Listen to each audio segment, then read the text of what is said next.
आप बड़ी खबर का रुख करेंगे। जैसलमेर से बड़ी खबर मिल रही है, जहां जैसलमेर में निवासरत पाक नागरिकों के लिए राहत की खबर है। गृह मंत्रालय ने गाइडलाइन जारी की है। फर्स्ट इंडिया की खबर का बड़ा असर सामने आया है। फर्स्ट इंडिया ने पहले दिखाया था कि किस तरह जैसलमेर में पाक नागरिक परेशान हो रहे थे। फर्स्ट इंडिया ने प्राथमिक शाला के माध्यम से जमीनी हकीकत उजागर की थी। अब सरकार ने दिशा निर्देश जारी कर पाक नागरिकों को राहत दी है। जैसलमेर में लॉन्ग टर्म वीजा पर रह रहे पाक नागरिकों को देश छोड़ने की आवश्यकता नहीं होगी। जिनकी एलटीवी अवधि खत्म हो चुकी है, उन्हें तत्काल वीजा एक्सटेंशन करवाना होगा।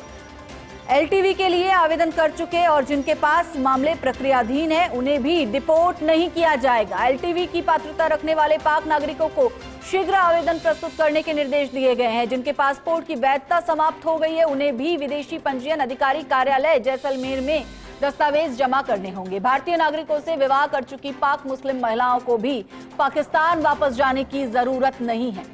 जिन पाक नागरिकों को भारतीय नागरिकता मिल चुकी है, उन्हें नागरिकता प्रमाण पत्र FRO कार्यालय जैसलमेर में प्रस्तुत करना अनिवार्य रहेगा। विदेशी पंजीयन अधिकारी कार्यालय जैसलमेर में एलटीवी आवेदन और पंजीयन के लिए विशेष अभियान जारी किया जाएगा। नागरिकों को चेतावनी भी दी गई है, सीधे FRO कार्यालय से संपर्क करें, किसी दलाल या बिचौलिए के झांसे में न आए। तो बड़ी राहत पाक विस्थापितों को। फर्स्ट इंडिया न्यूज पर सबसे पहले एक खबर चली थी, पाक विस्थापितों की परेशानियों को उजागर किया गया था। खबर पर और अधिक जानकारी के लिए हमारे सहयोगी सूर्यवीर हमारे साथ जुड़ चुके हैं। सूर्यवीर, फर्स्ट इंडिया न्यूज की खबर का बड़ा असर देखने को मिला, पाक विस्थापितों के लिए राहत भरी खबर।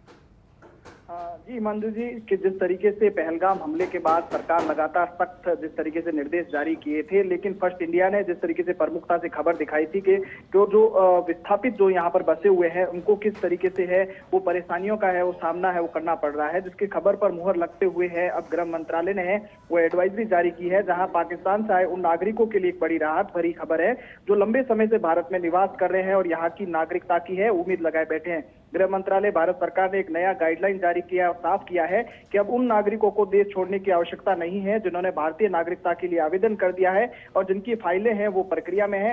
विशेष रूप से जैसलमेर के उन पाक विस्थापित परिवारों के लिए खबर बेहद सुकून देने वाली है जो कई वर्षों से नागरिकता मिलने का इंतजार कर रहे थे और लगातार जिस तरीके से शॉर्ट टर्म वीजा के तहत यहाँ पर आए थे, अब वो लोग भी जो एलटीवी पर भारत में रह रहे हैं वो भारत की नागरिकता के लिए आवेदन कर चुके हैं, उन्हें वापस लौटने की है वो मजबूरी नहीं रहेगी। विदेशी पंजीयन अधिकारी कार्यालय की तरफ से एक निर्देश जारी किया गया है, जिन पाक नागरिकों ने एलटीवी के लिए आवेदन कर दिया है या कर रहे हैं उनके खिलाफ कोई सख्त कार्रवाई नहीं की जाएगी। वहीं जो नागरिक अपने दस्तावेज पूरे कर विदेशियों के पंजीयन कार्यालय में पेश करेंगे, उनके आवेदन पर भी है सकारात्मक जिस तरीके से कार्रवाई होगी। वहीं जिन पाक नागरिकों की पंजीयन प्रक्रिया या तो पासपोर्ट मान्यता संबंधित औपचारिकता पूरी नहीं हुई है, वो अपने दस्तावेज जल्द ही जल्द जिस तरीके से FRO कार्यालय में है प्रस्तुत करने के भी है वो निर्देश दिए गए। कहीं ना कहीं ये खबर जैसलमेर के आसपास के सीमावर्ती इलाकों में बसे उन हजारों पाक विस्थापितों के चेहरे पर मुस्कान लाने वाली है जो सालों से अनिश्चितता के साए में जी रहे थे और सरकार ने इस फैसले से अब उन जिंदगी में स्थिरता और सुरक्षा की एक नई किरण है वो ला दी है, क्योंकि विदेशी पंजीयन अधिकारी कार्यालय द्वारा जो अपील भी की गई है कि अपने दस्तावेज पूरे कर समय पर आवेदन है वो भी करें। साथ ही साथ कुछ मामले ऐसे भी आए थे मानवीय दृष्टिकोण को देखते हुए कि कुछ मुस्लिम महिलाएं हैं जो ब्याह करके जिस तरीके से है वो भारत में पहुंची थी। बिल्कुल, बहुत बहुत शुक्रिया सूर्यवीर इस पूरी जानकारी के लिए।